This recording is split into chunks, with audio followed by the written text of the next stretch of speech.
नमस्कार दोस्तों, आप सभी का study for UPSC PC channel में स्वागत है। आज तारीख है 21 अगस्त 2024 ईस्वी और आज का न्यूज़पेपर आर्टिकल डिस्कशन का ये वीडियो होगा।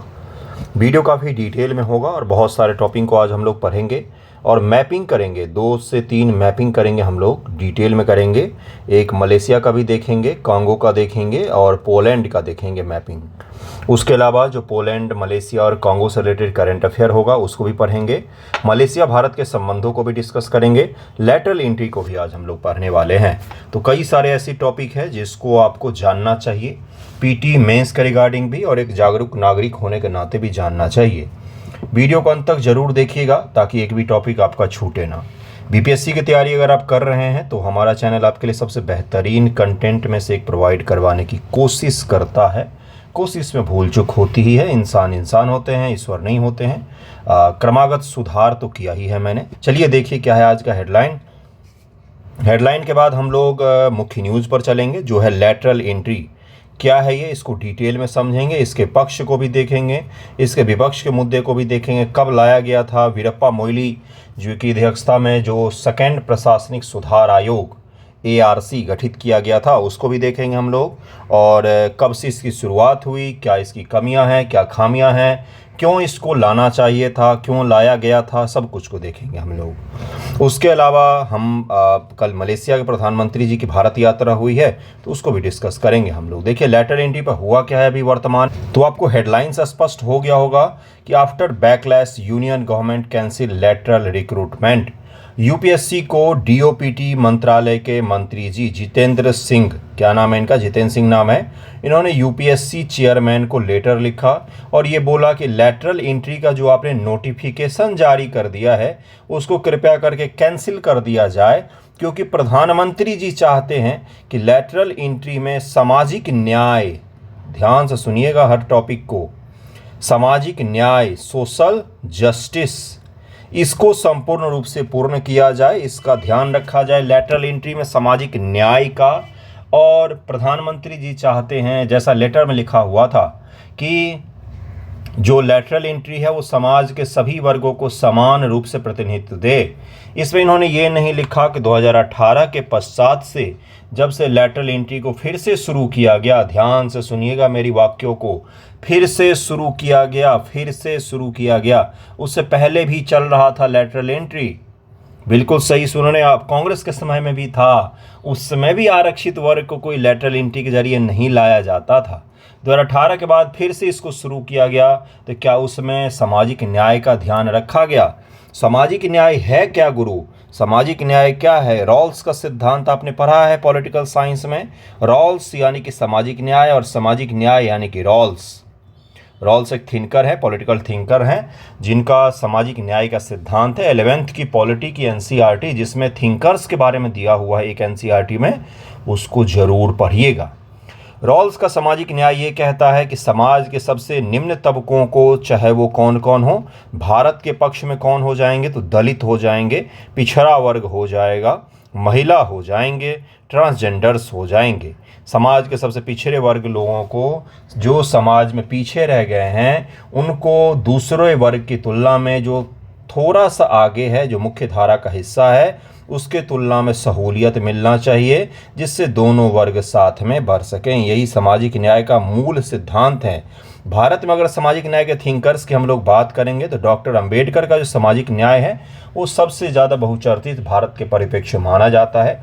डॉक्टर अंबेडकर का सोशल जस्टिस पॉलिटी अगर आपने यूपीएससी के लिए प्रिपरेशन किया है तो वहाँ पर पढ़ना पड़ता है सामाजिक न्याय के अलग अलग थिंकर्स का। कार्ल मार्क्स का सामाजिक न्याय पढ़ते हैं आप, डॉक्टर अंबेडकर का पढ़ते हैं। भारत के परिप्रेक्ष्य में सबसे शानदार सामाजिक न्याय का सिद्धांत डॉक्टर अंबेडकर का ही माना जाता है। उन्होंने महिलाओं को और दलितों को लेकर जो काम किया है वो सामाजिक न्याय का ही स्वरूप है। आरक्षण को लेकर जो वाद विवाद होता है वो सामाजिक न्याय का ही एक पहलू है। सामाजिक न्याय को ही पूर्ण करने का एक स्वरूप माना जाता है।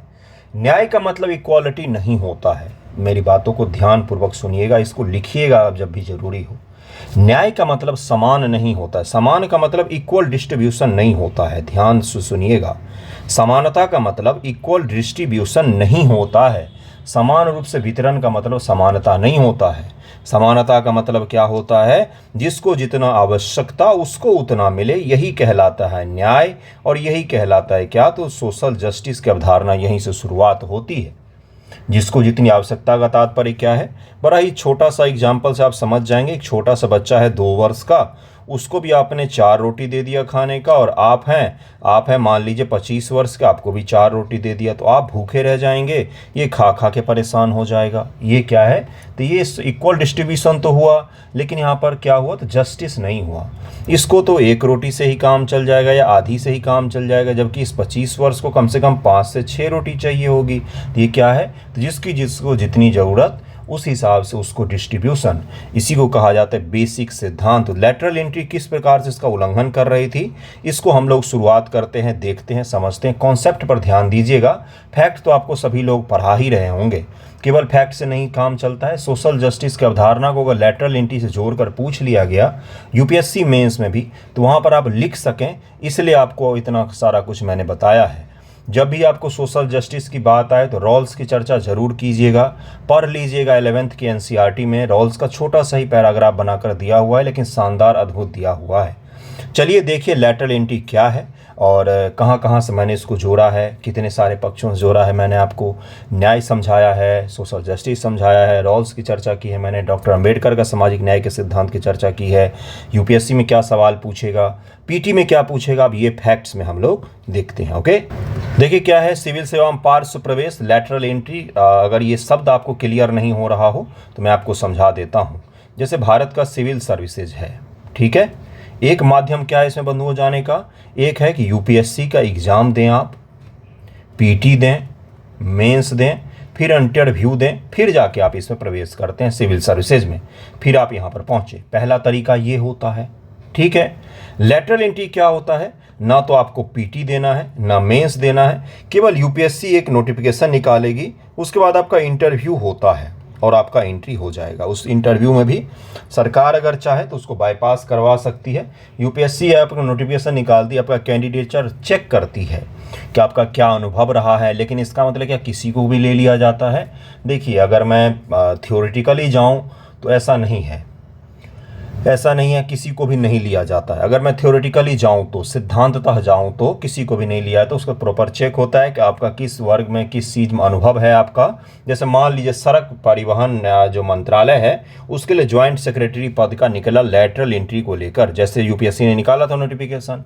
अब सड़क परिवहन के मामले में आपका बहुत 10-15 वर्षों का अनुभव है तो हो सकता है आपको यहाँ पर मिल जाए, लेकिन ये थ्योरेटिकली है। थ्योरेटिकली मतलब ये सिद्धांतता है, लेकिन प्रैक्टिकली कई सारे ऐसे सरकार समर्थित लोगों को हमेशा से ही, कोई इसी गवर्नमेंट में नहीं, इससे पहले की गवर्नमेंट में भी एंट्री दिया गया है पब्लिक सेवा में, लोक सेवा में, जहां पर वो भारत सरकार के साथ मिलकर या राज्य सरकारों के साथ मिलकर काम करते आए हैं। तो इस चीज़ को लैटरल एंट्री कहा जाता है, जहाँ पर जो सामान्य प्रोसेस है एग्जाम के द्वारा उसके थ्रू न जाकर आपको डायरेक्ट एंट्री मिल जाता है, वो भी किस लेवल पर? ज्वाइंट सेक्रेटरी के लेवल पर, डायरेक्टर के लेवल पर। अगर आप आईएएस बनते हैं तो आपको 15-15 साल, 10-10 साल घसना पड़ेगा सेवा में, तब जाके आप इस पद पर पहुंचते हैं, ज्वाइंट सेक्रेटरी और डायरेक्टर के पद पर। तो आप समझ सकते हैं कितना बड़ा ये क्या है, जोखिम भी है एक तरह से, और कुछ न कुछ विशेष सुविधा भी दिया जा रहा है। इसी को लैटरल एंट्री कहा जाता है बंधु। ओके, एक चीज़ और है, अगर आपको आंसर राइटिंग वगैरह करना हो तो आप ज़रूर जुड़िएगा। निबंध लेखन करना हो तो जुड़ सकते हैं। निबंध लेखन, आंसर राइटिंग सभी का ग्रुप चलता है अपना, और डिस्क्रिप्शन में मेरा टेलीग्राम आईडी रहता है, इंस्टाग्राम आईडी रहता है, वहाँ से आप मैसेज करके मुझसे जुड़ सकते हैं।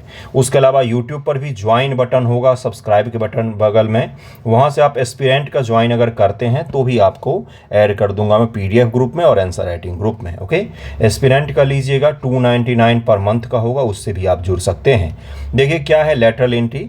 लैटरल एंट्री तत्काल सरकार के बाहर से व्यक्तियों को सीधे मध्य स्तर और वरिष्ठ स्तर के पदों पर नियुक्त करने की प्रक्रिया से है। यह डोमेन विशिष्ट विशेषज्ञताओं, नए दृष्टिकोण लाकर शासन में सुधार लाने का प्रयास करता है। इन लैटरल एंट्रीज में व्यक्तियों को 3 वर्ष का अनुबंध पर नियुक्त किया जाता है, जिसे अधिकतम 5 वर्ष तक बढ़ाया जा सकता है। 3 वर्ष का अनुबंध होता है, लेकिन सरकार चाहे तो इनको 5 वर्षों तक बढ़ा भी सकती है। अनुबंध को एक्सटेंड भी किया जा सकता है। अब एक चीज़ इसमें दिक्कत आती है। अब लेटरल एंट्री में दिक्कत क्या है, सबसे बड़ा दिक्कत क्या है, क्यों मैंने सोशल जस्टिस पता फलाना ठिकाना का नाम ले लिया। प्रधानमंत्री जी ने भी सोशल जस्टिस के बोला है कि भाई अवधारणा का पालन हो, इसीलिए लेटरल एंट्री को रद्द करें, इस तरह का फैसला है ना। इसमें यह है कि जो 45 या 40 लोगों को चुना जाएगा वो किस पद पर बैठेंगे, तो वरिष्ठतम या उससे छोटे वाले मध्य स्तर के पद पर बैठेंगे। निचले श्रेणी के पद पर के लिए नहीं चुना गया उनको। यहाँ पर आरक्षण का नियम का पालन नहीं किया जाता है।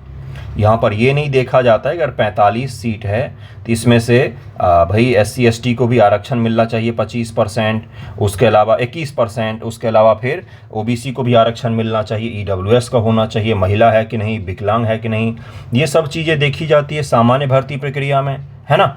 लेकिन वहाँ पर ये नहीं देखा जाता। हो सकता है वहाँ पर 25 के 25 एक ही कास्ट से आ जाएं या 25 के 25 महिलाएं ही हों, कुछ भी हो सकता है। कोई ऐसा अवधारणा पालन नहीं किया जाता है सोशल जस्टिस का, जो सामान्य तौर पर सरकारी भर्ती में किया जाता है। और सरकार में प्रतिनिधित्व के मामले में ध्यानपूर्वक सुनिएगा, सरकार में प्रतिनिधित्व के मामले में हमेशा से ही भारत में क्या देखा गया है कि भाई निचले तबके के जो लोग हैं, SC ST OBC हैं, मुस्लिम्स हैं, महिलाएं हैं, दिव्यांग हैं, इनको प्रतिनिधित्व नहीं मिल पाता है। सरकार के सर्वोच्च पदों पर आपको इन वर्गों के कम लोग दिखते हैं। इसका कारण क्या है? कारण क्या है सचिव और ज्वाइंट सेक्रेटरी पद पर OBC SC ST नहीं है? कारण क्या केवल जाति का ही फैक्टर है? नहीं, एक लॉजिकल कारण है जो मैं आपको बाद में बताऊंगा। खुद भी सोचिएगा जरा, आरक्षण कब लागू किया गया है OBC को लेकर? 1991। SC ST वर्ग में पढ़ाई लिखाई कैसी होती है? क्या ये कम उम्र में IAS पास कर जाते हैं? 1991 के बाद OBC जो IAS बने होंगे अब वो जाकर सेक्रेटरी लेवल पे पहुंचेंगे। अभी तो जितने भी आपको ऊंचे पद पर दिखते हैं सब 90, 80, 99, 85, 86, 87, 88 बैच के IAS IPS अधिकारी दिखते हैं। आज से 10 साल बाद OBC वर्ग के अधिकारी आपको सर्वोच्च पद पर दिखेंगे, क्योंकि वो अभी वरिष्ठता क्रम में पीछे हैं। इतना लॉजिकल कौन समझाए इस देश की जनता को? इसीलिए कुछ भी कोई बरगला रहा है। बाकी SC ST OBC इसलिए नहीं पहुंच पाते हैं क्योंकि जो बहुत कम उम्र में IAS IPS बनते हैं वो सर्वोच्च पद तक पहुंच पाते हैं। ज़्यादा दिनों का उनका सेवा होता है। आप जितना देर से IAS का एग्ज़ाम पास करेंगे उतना आप कम ऊंचे पद पर पहुंचेंगे, आप जल्दी रिटायर कर जाएंगे, ठीक है, इसलिए पिछड़ जाते हैं। तो IAS IPS अगर सर्वोच्च पद पर SC ST को बिठाना है तो क्या करना चाहिए? पहला चीज़ तो है प्रमोशन में आरक्षण दे दीजिए। फिर प्रमोशन में आरक्षण का मतलब डबल आरक्षण हो गया एक ही चीज़ के लिए, नौकरी में भी आरक्षण, प्रमोशन में भी आरक्षण। दूसरा क्या तरीका हो सकता है कि भाई बेसिक एजुकेशन को अच्छा किया जाए ताकि निचले तबके के जो बच्चे हैं वो जल्दी से जल्दी एग्ज़ाम पास करके सर्वोच्च पद तक पहुँच सकें, ठीक है। लेकिन कौन ध्यान दे इन चीज़ों पर? केवल भारत बंद करने से समस्या समाधान थोड़ी ना हो जाएगा। लॉजिकल बातें कौन करे? देखिए यहाँ पर क्या है। अब यहाँ से आपका PT फैक्ट शुरू हो रहा है। लेटरल एंट्री की अवधारणा पहली बार 2004 से 2009 के दौरान पेश की गई थी। 2005 में स्थापित द्वितीय प्रशासनिक सुधार आयोग द्वारा इसका दृढ़ता से समर्थन किया गया। वीरप्पा मोइली कमीशन इसको कहा जाता है, इसको जरूर ध्यान में रखिएगा। नए कौशल और दृष्टिकोण लाने के लिए 2017 में नीति आयोग द्वारा प्रस्तावित किया गया था। वर्ष 2017 में नीति आयोग ने अपने 3 वर्षीय कार्य एजेंडा तथा शासन पर सचिवों के क्षेत्रीय समूह द्वारा मध्यम वरिष्ठ प्रबंधन पर स्तर पर कार्मिकों की भर्ती के संबंध में केंद्र सरकार की सिफारिश की थी।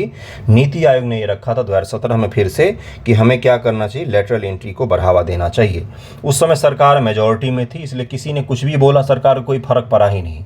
अभी सरकार जो है वो गठबंधन की सरकार है, इसलिए उसको 3 फैसले अपने बदलने पड़े हैं। एक वक्फ बोर्ड का फैसला बदलना पड़ा है और एक अभी जो वर्तमान में अभी फैसला हुआ है लेटरल एंट्री का, इसको वापस लेना पड़ा है। और अभी एक विधेयक ला रही थी ब्रॉडकास्टिंग करके, उस पर भी सरकार को बैकफायर कर गया था और वो ड्राफ्ट को वापस लेना पड़ा। और वक्फ बोर्ड जो एक्ट था उसको JPC के पास भेजना पड़ा, जो पहले सरकार बिल्कुल नहीं भेजती थी। लेटरल एंट्री वापस लेना पड़ा है। तो ये गठबंधन की सरकार का आप देख सकते हैं किस प्रकार चल रही है। पात्रता निजी क्षेत्र, राज्य सरकारों, स्वायत्त निकायों, सार्वजनिक क्षेत्र के उपक्रमों संबंधित क्षेत्र विषय विशेषज्ञता रखने वाले ऐसे व्यक्ति जिनका ट्रैक रिकॉर्ड अच्छा हो इन पदों के लिए आवेदन करने के पात्र होते हैं। ये पात्रता है। इसमें कहीं पर भी आपको ऐसा दिख रहा है कि फलाना ग्रेजुएट होना चाहिए, ठिकाना ग्रेजुएट नहीं, उनके पास विशेषज्ञता होनी चाहिए। विशेषज्ञता किसी भी क्षेत्र से संबंधित हो, विशेषज्ञता होना चाहिए। पेशेवर उपलब्धि और विषय वस्तु विशेषज्ञता पर जोर देते हैं। लेटरल एंट्री में आरक्षण 13 पॉइंट रोस्टर नीति के कारण लेटरल एंट्री को आरक्षण प्रणाली से बाहर रखा गया है। इसमें आरक्षण नहीं है, नहीं है, नहीं है।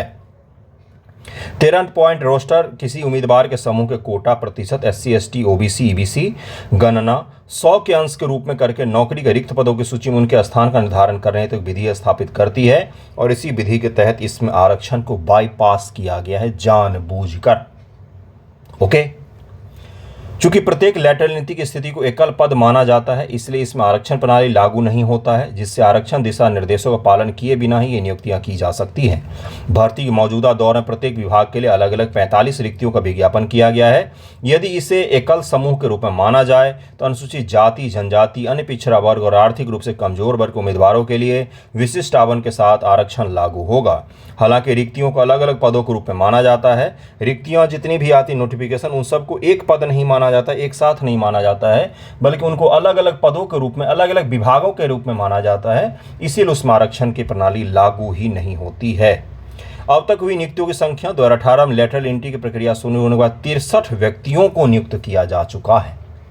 जरा इन 63 व्यक्तियों का आप विचारधारा और बैकग्राउंड देखेंगे तो आपको स्पष्ट हो जाएगा। ये कोई छुपने छुपाने वाली बात नहीं, मैं किसी सरकार को टारगेट नहीं कर रहा हूँ। ये स्पष्ट दिख जाएगा आपको, किसी विशेष विचारधारा, किसी विशेष वर्ग समूह के लोगों को प्राथमिकता दी जा रही है। कोई सरकार की मैं आलोचना नहीं कर रहा हूँ, मैं प्रक्रिया की आलोचना कर रहा हूँ। आपको समझाने के लिए मुझे बताना पड़ेगा। ओके, अगस्त 2023 तक इनमें 57 पार्श्व प्रवेशक मतलब लेटरल एंट्री वाले वर्तमान में केंद्र सरकार के तहत विभिन्न पदों पर कार्यरत हैं। अभी भी वर्तमान में भी हैं, 57 हैं। 63 में से 57 वर्तमान में भी कार्यरत हैं, जिन्होंने IAS UPSC वगैरह का कोई एग्जाम पास नहीं किया है। और किस लेवल पर बैठे हैं वो? ज्वाइंट सेक्रेटरी, डायरेक्टर, इस लेवल पर बैठे हैं वो लोग। ओके, लेटरल एंट्री स्कीम पर ARC की सिफारिशें क्या थी? ARC पहली जो प्रशासनिक सुधार आयोग 1966, इसकी स्थापना मोरारजी देसाई की अध्यक्षता में की गई, जिसका उद्देश्य सिविल सेवाओं के भीतर प्रशिक्षण और कार्मिक प्रबंधन को पेशेवर बनाना था। यद्यपि इसमें विशेष रूप से लेटरल एंट्री का समर्थन नहीं किया गया था, फिर भी इसने नौकरशाही में विशेष कौशल की आवश्यकता को संबोधित करने हेतु तैयार किया गया था कि नौकरशाह को स्किल्ड होना चाहिए, समझ होनी चाहिए, डायनामिक समझ वाले होने चाहिए।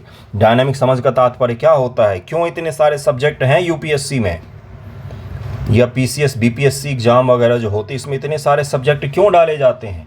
ताकि आपको सभी सब्जेक्ट का बेसिक तो कम से कम पता हो। इकोलॉजी क्यों डाला गया UPSC में बाद में? कि भाई कम से कम इकोलॉजी जैसी जो चीज़ें हैं, जो आजकल सस्टेनेबल डेवलपमेंट 2015 से शुरू हुआ है, और इकोलॉजी आई थिंक 2014 के आसपास से या 13 के आसपास से डाला गया है। मैं अगर गलत नहीं हूँ तो मैं गलत भी हो सकता हूँ, आप देख लीजिएगा एक बार। तो क्यों डाला गया? क्योंकि हमें पता चला कि ये बहुत ही महत्वपूर्ण विषय है और हमारे प्रशासनिक ऑफिसर्स को इसके बारे में जानकारी होनी चाहिए। इसीलिए इतने सारे सब्जेक्ट डाले जाते ताकि आपको सभी विषयों का बेसिक अध्ययन हो। आप एक साथ ही शंकराचार्य के अद्वैतवाद को भी पढ़ते हैं और AI को भी पढ़ते हैं, क्वांटम को भी पढ़ते हैं। क्यों बढ़ाया जाता है भाई? क्योंकि थोड़ा सा डायनेमिक पर्सनैलिटी हमें चाहिए ही होता है इसमें। द्वितीय प्रशासनिक सुधार आयोग ARC 2005 में जो बना, इसने भी बोला अपनी 10वीं रिपोर्ट में ARC ने उच्च सरकारी पदों पर लेटरल एंट्री की आवश्यकता पर जोर दिया। इसने ही सबसे ज़्यादा विवाद को शुरू किया। इसने बोला कि हमें लेटरल एंट्री चाहिए। विशिष्ट विशेषज्ञता योग्यताएं प्राप्त की जा सके जो पारंपरिक सिविल सेवा से हमेशा उपलब्ध नहीं होती है। इन्होंने बोला कि हमें किसको अपनाना चाहिए? लेटरल एंट्री को अपनाना चाहिए। और ये इन्होंने जोर दिया कि हमें इस तरह के बैकग्राउंड वाले लोग चाहिए जो प्रोफेशनल्स हों।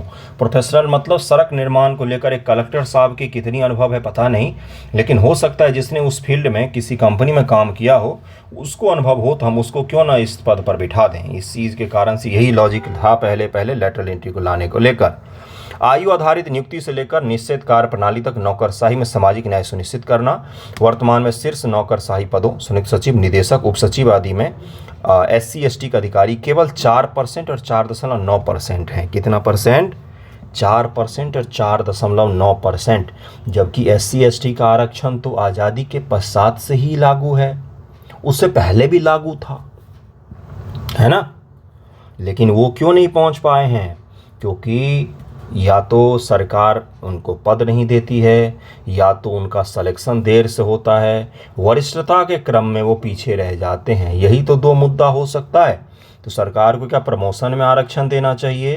बिल्कुल, अगर इस तरह की स्थिति है तो आपको प्रमोट तो करना ही चाहिए सामाजिक न्याय को लेकर। आयु आधारित सेवानिवृत्ति का स्थान पर एक निश्चित कार्य प्रणाली लागू करने का प्रस्ताव रखा गया, जिसमें सभी अधिकारियों को वरिष्ठ पदों तक पहुंचने के समान अवसर मिल सके। ठीक है। निश्चित कार्यकाल प्रणाली का अर्थ है कि सभी सिविल सेवक अनारक्षित एससी, एसटी, ओबीसी के लिए 35 वर्ष के निश्चित कार्यकाल प्रणाली होनी चाहिए, चाहे प्रवेश की आयु कुछ भी हो, ताकि समान अवसर सुनिश्चित हो सके। इसमें यह कहा गया है कि भले ही उन्होंने 30 साल में यूपीएससी क्रैक किया हो या 21 साल में क्रैक किया हो, अगर उन्होंने 35 वर्ष तक काम किया है सरकार के साथ किसी भी पद पर, IAS, IFS, किसी भी पद पर, किसी भी विभाग में काम किया है, तो उनको क्या मिलना चाहिए? उनको फिर सर्वोच्चता वाला पद मिलना चाहिए। इस प्रकार का योग्यता भी रखा गया था। सिविल सेवा परीक्षा के लिए मौजूदा आयु आधारित पात्रता मानदंड SC, ST, दिव्यांग आवेदकों के लिए प्रतिकूल है, जो देरी से प्रवेश तथा अनिवार्य सेवानिवृत्ति कारण शीर्ष रैंक प्राप्त करने में असमर्थ है। इतने देर से मैं आपको यही बता रहा हूं कि आयु के कारण ही, अब कोई 30 साल में बना है, वो 62 में रिटायर हो जाएगा तो 32 साल का ही उसका कार्यकाल हुआ, तो पिछड़ जाएगा। कोई 21 साल में बना है और वो 62 में रिटायर होगा, तो सोचिए उसका कितना लंबा कार्यकाल हो गया। कोई 22-23 साल बना है, उसका 62 साल में रिटायरमेंट है, कितना लंबा कार्यकाल हो गया, तो उसको वरिष्ठता का पद ज़्यादा मिल जाता है। आप समझ रहे हैं मैं जो समझाने की कोशिश कर रहा हूँ? समझेंगे तो बोरिंग नहीं लगेगा आपको, अगर समझेंगे नहीं तो फिर बोरिंग लगेगा। देखिए, इस टॉपिक जो है इसको अलग अलग तरीक़ों से पढ़ाया जा सकता था। मैं केवल फैक्ट्स पढ़ के आपके सामने से निकल जाता तो आपकी समझ नहीं बन पाती। समझिए किसी चीज़ को, उसके आत्मा को समझिए कि मुद्दा क्या है, क्यों विवाद उत्पन्न हो रहा है, और दरअसल में सबसे गहरा मुद्दा क्या है। सबसे गहरा मुद्दा ये है कि समाज के सबसे पिछड़े तबकों को देश के सर्वोच्च पद जो है, प्रशासनिक पद, उन पर उनको प्रतिनिधित्व नहीं मिल पा रहा है। ठीक है, मुद्दा ये है कि सरकार जो लेटरल एंट्री के माध्यम से बड़े बड़े पदों पर एलोकेट कर रही थी, उसमें उन्होंने SC, ST वर्ग और OBC का ध्यान नहीं रखा था, सामाजिक न्याय का ध्यान नहीं रखा था। मुद्दा यहाँ पर ये है। ओके, योग्यता पर ध्यान देखिए। अगला क्या है? प्रतिनिधित्व में वृद्धि। SC, ST, OBC वरिष्ठ पदों पर पहुंचना चाहिए भाई, जिससे उनका प्रतिनिधित्व बढ़ सकता है। योग्यता पर ध्यान। प्रवेश के समय आयु की तुलना में योग्यता प्राथमिकता देना सुनिश्चित करता है, कुशल व्यक्ति आगे बढ़ सकें। सामाजिक न्याय को बढ़ावा देना। अधिक समावेशी नौकरशाही के लक्ष्यों के साथ संरेखित करना। बढ़ती जीवन प्रत्याशा। नियमित फिटनेस जांच के साथ विस्तारित कार्यवर्ष व्यवहार्य होते हैं। मतलब कि जरूरी थोड़ी ना 62 वर्ष में ही रिटायर हो जाएं। अगर आदमी फिट है और काम करना चाहता है और काम करने की उनकी क्षमता भी है, तो आगे भी एक्सटेंशन मिल सकता है भाई। पहले लोग जल्दी बूढ़े हो जाते थे, अब आजकल खान पान की अच्छी स्थिति के कारण से और फिटनेस के कारण से लोग जल्दी बूढ़े नहीं होते हैं।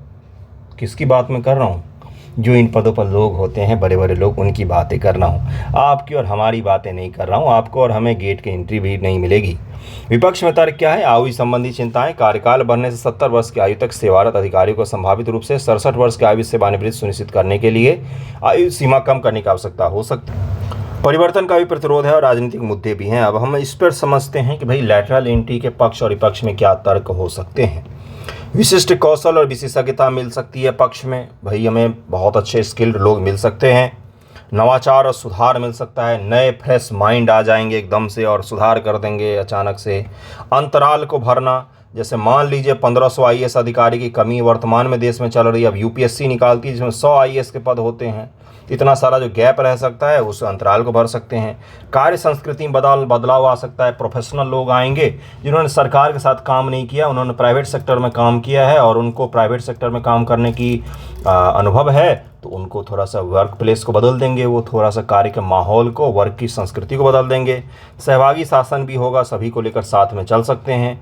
इसका नुकसान क्या है?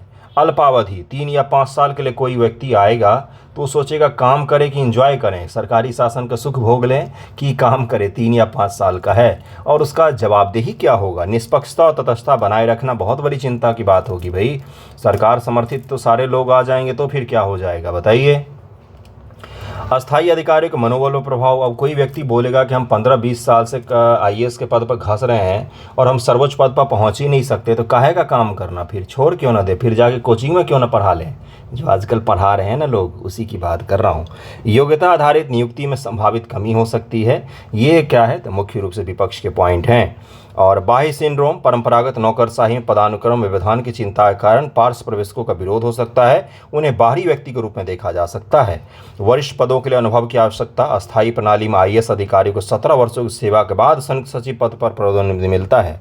17 वर्ष जब घंसते हैं तब जाकर उनको ज्वाइंट सेक्रेटरी बनाया जाता है। सामान्यतः लगभग 45 वर्ष की आयु में तथा वे 10 वर्षों तक उस स्तर पर बने रहते हैं, जो यहाँ पर नहीं होगा। यदि पार्श्व प्रवेशक आ जाते हैं तो वो तो आएंगे और जाएंगे। हो सकता है उनकी कम आयु वाले लोगों से नीचे के अधिकारी जो होंगे उनको आदेश लेना पड़े, और वो भी बाहरी व्यक्ति। क्या आपको लगता है कि जो कलेक्टर साहब हैं, जिन्होंने जीवन अपना पूरा एटीट्यूड दिखाने में ही निकाल दिया, रील बनाने में ही निकाल दिया, वो किसी बाहरी व्यक्ति जो उनसे कम उम्र का है उसकी बातों को सुनेंगे? आपको लगता है क्या ऐसा? तो थोड़ा सा ये व्यवधान क्रिएट हो सकता है। आपको मैंने डिटेल में समझाया है, सभी पक्षों को ध्यान रखिएगा। नेक्स्ट टॉपिक पर चलते हैं। नेक्स्ट टॉपिक देखिए आईआर से रिलेटेड है कि मलेशिया के प्रधानमंत्री महोदय, क्या नाम है, अनवर इब्राहिम नाम है इनका, और ये नई दिल्ली आए हैं। मीट पर प्रधानमंत्री से मिले ये, और भारत और मलेशिया ने अपने स्ट्रैटेजिक पार्टनरशिप की फिर से शुरुआत करने की भी घोषणा की है। साथ में ये ब्रिक्स में भी शामिल हो सकते हैं। कौन? तो मलेशिया। तो मलेशिया के साथ हमारे रिलेशन को भी देखेंगे। 2010 में हमने स्ट्रैटेजिक पार्टनरशिप को साइन किया था, उसको फिर से पुनः जीवित करने का प्रयास किया जाएगा।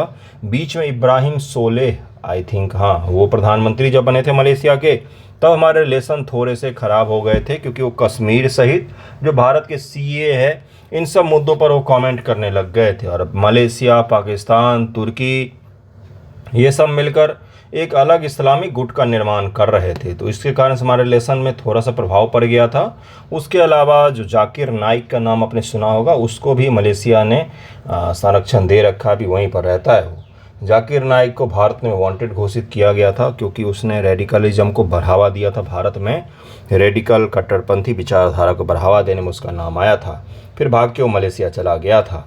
ऐसे ही कई सारे मुद्दे हैं जिसको हम लोग इस डिटेल में इसमें पढ़ेंगे। मलेशिया भारत का हमेशा से ही ऐतिहासिक काल, हमारा ऐतिहासिक रिलेशन है, बहुत पुराना रिलेशन है, प्राचीन समय से हमारा रिलेशन है। बहुत बड़ी संख्या में भारतीय लोग वहाँ पर रहते हैं और आना जाना तो लगा ही रहता है। लोकल बाजार टाइप का बना रखा है लोगों ने।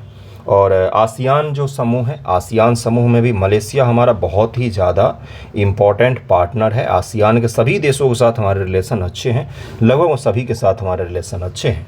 तो मलेशिया की राजधानी कुआलालंपुर है। इसका थोड़ा सा हम लोग रिलेशन को पढ़ते हैं कि कौन कौन सा रिलेशन है, और हमने पिछले कुछ वर्षों में कोशिश की है कि अपने यहाँ के जो हथियार हैं, भारत में निर्मित जो हथियार हैं, वो मलेशिया को बेचे जाएं, क्योंकि मलेशिया का भी टेंशन रहता है आस पड़ोस के देशों से, चीन से भी टेंशन रहता है, दक्षिण चीन सागर को लेकर भी टेंशन रहता है।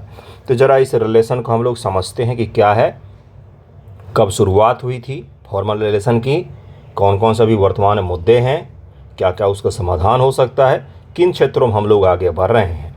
आईआर में जब भी देखा जाता है तो क्या देखा जाता है कि भाई क्या मुद्दे हैं, कॉमन इंटरेस्ट किन चीज़ों में है। कॉमन इंटरेस्ट का मतलब किन चीज़ों पर हम दोनों देश मिलकर काम कर सकते हैं।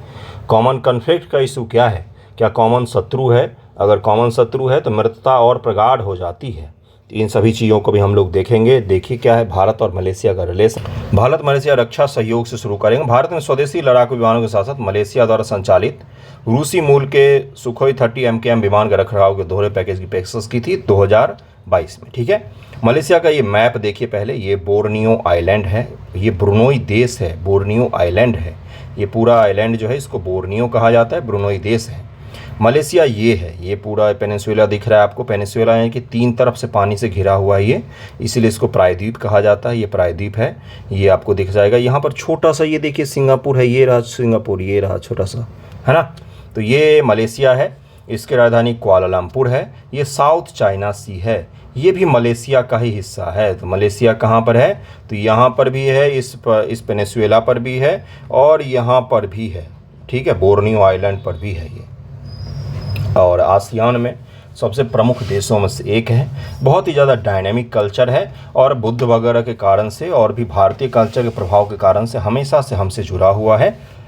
वर्तमान में इस्लामिक थोड़ा सा यहाँ पर कल्चर चलन बढ़ा है, और संख्या भी अच्छी खासी इस्लामिक धर्म को मानने वाले लोगों की यहाँ पर मौजूद है। बैठक दोनों देशों ने उन क्षेत्रों पर प्रकाश डाला जिन्हें भारतीय रक्षा उद्योग मलेशिया की सहायता कर सकता है। भारत ने भारतीय रक्षा उद्योग की सुविधाओं उत्पादों का प्रत्यक्ष अनुभव प्राप्त करने के लिए मलेशिया के वरिष्ठ अधिकारियों को भारत आमंत्रित किया था उस समय, और भारत ने कई सारी चीज़ों का ऑफर भी किया था। मलेशिया ने शांति अभियान में महिला कर्मियों को शामिल करने की आवश्यकता बताई। दोनों पक्ष इस मुद्दे पर एक दूसरे को शामिल करने पर सहमत हुए हैं। एक चीज़ और मैं बता दूं कि वर्तमान का जो बातचीत का मुद्दा है उस पर जब आर्टिकल आएगा तो फिर से हम लोग इस सभी चीज़ों को पढ़ेंगे, लेकिन ये मैं आपको बैकग्राउंड बता रहा हूँ। भारत और मलेशिया रिलेशन की जो 2022 में जो शुरू हुआ था रक्षा सहयोग, उसकी चर्चा हम लोग कर रहे हैं। आपदा राहत के लिए दोनों देश मिलकर काम करते हैं। दोनों पक्षों के बीच मौजूदा रक्षा सहयोग गतिविधि और ढांचे मौजूदा मलेशिया भारत रक्षा सहयोग बैठक, जिसको मिडकॉम कहा जाता है, ये शब्दावली पूछा जा सकता है। मलेशिया भारत रक्षा सहयोग बैठक मिडकॉम ढांचे के तहत उन्हें और बढ़ाने के तरीकों पर चर्चा हुई है। अगला मिडकॉम जुलाई 2022 में आयोजित होने वाला था और ये आयोजित भी हो चुका है। भारत आने वाले कुछ समय में आपको ये जरूर सुनने को मिलेगा कि हम तेजस, सुखोई और भी कई सारे हथियार जिसमें ब्रह्मोस भी शामिल हो सकते हैं, क्योंकि फिलीपींस को भारत ने ब्रह्मोस बेचा है, तो आने वाले समय में हम इसको भी ब्रह्मोस बेचने की कोशिश करेंगे और जिससे क्या करें, लंका लगा दे दक्षिण चीन सागर में। भारत मलेशिया संबंध के प्रमुख बिंदु अब यहाँ से ऐतिहासिक रिलेशन देखिए। 1957 में मलेशिया के साथ राजनयिक संबंध स्थापित किए थे 1957 में। भारत और मलेशिया ने व्यापक आर्थिक सहयोग समझौता CECA पर हस्ताक्षर किए हैं। मुक्त व्यापार समझौता है एक तरह का, FTA एक तरह का कहा जा सकता है, संपूर्ण रूप से नहीं है, इसीलिए हमारे रिलेशन इतने प्रगाढ़ हैं। एक तरह का FTA है जहाँ पर आसानी से व्यापार हो जाता है। आसियान के साथ FTA पर मुक्त व्यापार समझौता किया हुआ है हमने। मलेशिया आसियान में तीसरा सबसे बड़ा व्यापारिक भागीदार भी है भारत का। भारत और मलेशिया के बीच द्विपक्षीय व्यापार मलेशिया के पक्ष में रहते हैं। मलेशिया को बेनिफिट ज़्यादा होता है, वो हमें बेचता ज़्यादा है और हम उसको कम बेच पाते हैं। रक्षा सुरक्षा सहयोग भी अभी मैंने आपको बताया ही। संयुक्त सेना अभ्यास हरिमयू शक्ति किन दो देशों के बीच में होता है, तो भारत और मलेशिया के बीच में होता है। पारंपरिक चिकित्सा, भारत मलेशिया ने अक्टूबर 2010 में पारंपरिक चिकित्सा क्षेत्र में सहयोग पर एक समझौता ज्ञापन पर हस्ताक्षर किया था, जिसमें आयुष यानी कि आयुर्वेद, योग, प्राकृतिक चिकित्सा, यूनानी, सिद्धा, होम्योपैथी प्रणाली को लोकप्रिय बनाने के लिए काम कर रही है। मलेशिया में आयुष प्रणाली का उपयोग किया जाता है। मलेशिया में ट्रेडिशनल जो उपचार की विधियां हैं उनका भारी स्तर पर उपयोग किया जाता है। हाल के घटनाक्रम 2020 में मलेशिया और भारत के बीच राजनीतिक कूटनीति के बाद 4 महीने के अंतराल के पश्चात मलेशिया पाम ऑयल की खरीद फिर से शुरू हो गई थी। मलेशिया के पूर्व प्रधानमंत्री, भारत के नागरिकता संशोधन अधिनियम CAA, इब्राहिम सोलेह उनका नाम था, उन्होंने आलोचना की थी। भारत के लिए मलेशिया का महत्व क्या है? एक ऐसे देश के रूप में जहां 7.2% आबादी भारतीय मूल की है। मलेशिया में 7.2% आबादी भारतीय मूल की है, उसमें दक्षिण भारत के वहाँ पर काफ़ी सारे लोग रहते हैं। बिल्कुल सही सुन रहे हैं आप, दक्षिण भारत के लोग वहाँ पर ज़्यादा रहते हैं। वहाँ पर द्रविडियन शैली के मंदिर भी बहुत सारे हैं। ठीक है। मलक्का जलडमरू मध्य दक्षिण चीन सागर जैसे व्यस्त समुद्री मार्ग से घिरा हुआ मलेशिया भी भारत की एक्ट ईस्ट नीति का प्रमुख स्तंभ है। भारत की समुद्री संपर्क रणनीति के लिए बहुत ही ज़्यादा महत्वपूर्ण है। इसीलिए जब मलेशिया के प्रधानमंत्री जी भारत आए हैं तो भारत अब कोशिश कर रहा है कि उसके साथ स्ट्रैटेजिक रिलेशनशिप को प्रगाढ़ किया जाए। दक्षिणी चीन सागर में चीन के अलावा जितने देश शामिल हैं उनके साथ अपने रिलेशन को अच्छा किया जाए, ताकि चीन के ऊपर में दबाव बनाया जा सके दक्षिणी चीन सागर को लेकर, साउथ चाइना सी को लेकर। इसको ज़रूर ध्यान रखिएगा। अगला टॉपिक है आपका पोलैंड की मैपिंग पर ही है। प्रधानमंत्री जी की यात्रा पोलैंड से यूक्रेन की होगी, वॉर्सा से वो कीव की तरफ में जाएंगे। तो पोलैंड को ज़रा समझिए, प्रधानमंत्री जी की यात्रा हो रही है। पूर्वी यूरोप के देश के हैं ये, पूर्वी यूरोप के देश हैं। पूर्वी यूरोप के देश वो देश हैं जिनको ज़्यादा कभी महत्व नहीं दिया गया, लेकिन हैं बड़े महत्व के ये देश, और इनको उतना ज़्यादा वैल्यू मिला नहीं। ब्रिटेन, फ्रांस, जर्मनी, इनको ज़्यादा वैल्यू मिला है, और पोलैंड और ये बेलारूस और इन सबको वैल्यू कम मिला है। तो पोलैंड से यात्रा हमारी शुरुआत होगी प्रधानमंत्री जी की, तो आज पोलैंड की मैपिंग करेंगे, और जब उनकी यात्रा होगी तब हम लोग पोलैंड के बारे में थोड़ा सा पढ़ेंगे। देखिए पोलैंड का मैप क्या है। ये पोलैंड देश बहुत ही खूबसूरत देश है। वॉर्सा बहुत ही शानदार सा शहर है, अद्भुत शहर है दुनिया के। ये बाल्टिक ओशियन में लगता है ये, लेकिन ये बाल्टिक देश नहीं है। बाल्टिक देश इन्हीं तीनों को कहा जाता है, इस्टोनिया, लातविया, लिथुआनिया। ठीक है। क्या रूस के साथ इसकी सीमा लगती है? बिल्कुल, रूस यहाँ भी है और रूस यहाँ भी है छोटा सा, तो रूस के साथ भी इसकी सीमा लगती है। रूस का ही ये इलाका है, रूस के साथ इसकी सीमा लग रही है। यहाँ पर रूस है, उसके अलावा लिथुआनिया से सीमा लग रही है, बेलारूस से लग रही है, यूक्रेन से लग रही है, स्लोवाकिया से लग रही है, चेक रिपब्लिक से लग रही है और जर्मनी से लग रही है इसकी सीमा। इसकी राजधानी वारसा है। इसकी राजधानी कहाँ पर है? तो ये वारसा है और प्रधानमंत्री जी वारसा की यात्रा पर जाएंगे, फिर यहाँ से कीव की यात्रा पर जाएंगे। इसको ज़रूर ध्यान रखिएगा। क्या है इस यात्रा का सबसे ज़्यादा महत्व? तो मैंने आपको बताया था कि रूस और यूक्रेन वॉर में भारत मध्यस्थता करने की कोशिश कर रहा है। उसी का अगला पड़ाव है भारत प्रधानमंत्री जी की पोलैंड और यूक्रेन की यात्रा। पोलैंड बहुत ही अद्भुत संस्कृति का देश है, बहुत ही खुशनुमा देश इसको माना जाता है। इतिहास में भी आपने वारसा पैक्ट वगैरह पढ़ा होगा, अगर आपने first world war, second world war पढ़ा होगा तो। ऐतिहासिक देश रहा है हमेशा से और अच्छा है। चलिए अगले टॉपिक पर चलते हैं। अगला देखिए क्या है। अगला न्यूज़ जो है आपका वो ट्राइब से संबंधित है और एक नेशनल पार्क की हम लोग बात करेंगे। देखिए क्या नाम है इनका, वाओरानी इंडिजिनस पीपुल, वाओरानी ट्राइब्स है। ठीक है, ठीक है, ये ट्राइब का नाम है वाओरानी और ये इंडिजिनस पीपल है कहाँ के? इक्वाडोर के रहने वाले हैं। इक्वाडोर कहाँ पर है? तो साउथ अमेरिका में इक्वेटर पर स्थित एक देश है जिसके पश्चिम है। इसकी राजधानी क्वीटो है। क्या है? इसकी राजधानी क्वीटो। क्वीटो में ही ये जो ट्राइब्स हैं वहाँ के मूल निवासी हैं, ये लोग कल प्रोटेस्ट कर रहे थे। क्या कर रहे थे? प्रोटेस्ट कर रहे थे। क्वीटो में किस चीज़ को लेकर? तो वहाँ की कई सारी तेल कंपनियां हैं जो यासूमी नेशनल पार्क में, यासूमी नेशनल पार्क हाल ही में चर्चा में रहा। ये नेशनल पार्क किस देश में स्थित है? तो इक्वाडोर में स्थित है। और हाल ही में चर्चा में रही वारोनी इंडिजिनस लोग जो हैं ये किस देश के ट्राइब हैं? तो ये कहाँ के हैं? तो दक्षिण अमेरिका का ट्राइब है। मुख्य रूप से अमेजन के जंगलों के ट्राइब में एक आते हैं। बड़े ही खतरनाक माने जाते हैं। ट्राइब खतरनाक क्यों बोल देते हैं लोग? मैंने भी बोला क्यों बोल देते, हम हमारे जैसे नहीं होते इसलिए उनको लोग खतरनाक बोल देते हैं। हम इंसान को प्रवृत्ति हैं, जो चीज़ हम समझ नहीं पाते या जो चीज़ हमारे जैसा नहीं होता उसको हम बोलते हैं कि अजीब चीज़ है ना। तो यही है यासूमी नेशनल पार्क है। कहाँ? अमेजन में। वहाँ पर तेल खनन की कंपनियाँ तेल निकाल रही हैं जिससे इस ट्राइब के जीवन व्यवस्था और वहाँ के इकोसिस्टम बहुत ज़्यादा प्रभाव पड़ रहा है। मुख्य रूप से तेल की बड़ी बड़ी कंपनियाँ जो है ये शोषण कर रही हैं इन ट्राइब्स का, ऐसा मानना है। और इसी के कारण से लोग प्रोटेस्ट कर रहे थे। कहाँ पर? तो दक्षिण अमेरिका के देश इक्वाडोर की राजधानी क्वीटो में प्रोटेस्ट कर रहे थे।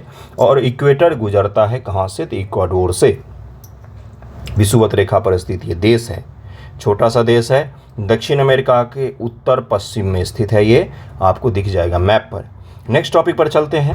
अगला टॉपिक है आपका जिसमें अफ्रीका का एक मैपिंग करेंगे हम लोग, DRC और RC। अब ये क्या है भाई? अद्भुत है ये दोनों देश, डेमोक्रेटिक रिपब्लिक ऑफ कॉन्गो और रिपब्लिक ऑफ कॉन्गो। ये दो देश हैं अलग अलग। ठीक है। एम पॉक्स का आउटब्रेक हुआ है, मंकी पॉक्स का। इसका देश में भी अब शुरू हो गया है। अभी तक तो हमें कोई बड़े केस नहीं मिले हैं, लेकिन आपको मैं बता दूं कि एम्स और बड़े बड़े जो अस्पताल हैं और बड़े बड़े एयरपोर्ट उनको रखा गया है। भाई आप अलर्ट मोड पर रहिए। अब देखिए क्या है, अभी हम लोग तो DRC चर्चा में रहता है, डेमोक्रेटिक रिपब्लिक ऑफ कॉन्गो भी चर्चा में रहता है और रिपब्लिक ऑफ कॉन्गो भी चर्चा में रहता है। दरअसल में ये बोला गया है कि DRC यानी कि डेमोक्रेटिक रिपब्लिक ऑफ कॉन्गो और कॉन्गो और भी अफ्रीका के जो अलग अलग देश हैं, यहाँ पर मास लेवल पर वैक्सीनेशन का प्रोग्राम शुरू किया जाएगा एम पॉक्स को लेकर। एम पॉक्स का वैक्सीन पहले से ही उपलब्ध है, हालांकि उसकी सटीकता पर हमेशा से प्रश्न खड़े किए गए हैं। SII यानी कि सीरम इंस्टीट्यूट ऑफ इंडिया जो है ये भी वैक्सीनेशन का उत्पादन अब लग रही है कि एम पॉक्स का वैक्सीन का उत्पादन किया जाए, पूरे दुनिया को रिलीफ पहुंचाया जाए। अब एक और वैक्सीनेशन प्रोग्राम शुरू हो सकता है, वो है एम पॉक्स का। ठीक है, वैक्सीन लगा देते हैं, फिर बाद में बोलते हैं कि इस वैक्सीन के लगाने से हार्ट अटैक से मृत्यु हो जाती है। आपको याद है एस्ट्राजेनिका का जो कोविड का वैक्सीन कोविशील्ड लगाया गया था उसके बारे में, है ना। देखिए तो आज हम लोग मैपिंग करेंगे किसका? तो रिपब्लिक ऑफ कॉन्गो का करेंगे। नेक्स्ट वीडियो में हम लोग डेमोक्रेटिक रिपब्लिक ऑफ कॉन्गो का भी मैपिंग करेंगे। रिपब्लिक ऑफ कॉन्गो जो देश है ये दिख सकता है किस प्रकार से है। जानबूझकर इसको इस प्रकार से बनाया गया है ना, ताकि इसको समुद्र से जोड़ा जा सके। यहाँ पर खनिज संपदा का अंबार है तो उसको समुद्र से ले जाकर अपना काम निकाला जा सके, इसलिए आपको दिखेगा कि जानबूझकर इसको समुद्र से जोड़ा गया है।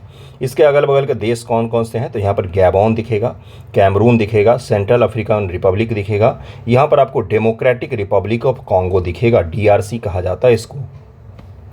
और ये अंगोला देश दिखेगा आपको। ओके, इन्हीं सब देशों से इसकी सीमा लगती है, तो इसको ध्यान रखिएगा। नेक्स्ट वीडियो हम लोग DRC का मैपिंग करेंगे, क्योंकि ये बहुत ज़्यादा चर्चा में है। सबसे ज़्यादा मौत जो एमपॉक्स से हुआ है वो कहाँ पर हुआ है, तो डेमोक्रेटिक रिपब्लिक ऑफ कॉन्गो में ही हुआ है सबसे ज़्यादा मौत, ठीक है। और अफ्रीका में ही आउटब्रेक हुआ था किसका, तो एमपॉक्स का। एमपॉक्स के बारे में आपको समझा चुका हूँ। क्या ये कोरोना जितना खतरनाक है, कतई नहीं। क्या दुनिया में फिर से बहुत बड़ी महामारी फैल जाएगी कोरोना जैसी, नहीं, बिल्कुल नहीं। ये सब डराने वाली बातें नहीं बोलनी चाहिए, ऐसा कुछ भी नहीं होगा। क्या फिर से लॉकडाउन ये सब चीज़ें होंगी, ऐसा कुछ भी नहीं होने जा रहा है। कुछ भी नहीं होगा का मतलब कुछ भी नहीं होगा। ओके, अटलांटिक से भी सीमा लगती है इस देश की, इसका ध्यान जरूर रखिएगा। ये इसकी बाउंड्री मैंने आज आपको बताई है। कल हम लोग DRC का मैपिंग करेंगे। अगला देखिए, एक और छोटा सा न्यूज़ है आपके लिए। वो न्यूज़ है कि भारत और जापान ने 2+2 डायलॉग की बैठक की है। 2+2 में क्या होता है, भारत के रक्षा मंत्री, विदेश मंत्री और जापान के रक्षा मंत्री, विदेश मंत्री जी बैठक करते हैं और कॉमन मुद्दों पर बातचीत करते हैं। तो जो भारत और जापान के रिलेशन को हम लोग नेक्स्ट वीडियो में देखेंगे। आज का वीडियो यहीं पर एंड होता है। कैसा लगा है ज़रूर बताइएगा। थैंक यू सो मच आप सभी का वीडियो देखने के लिए। ओके।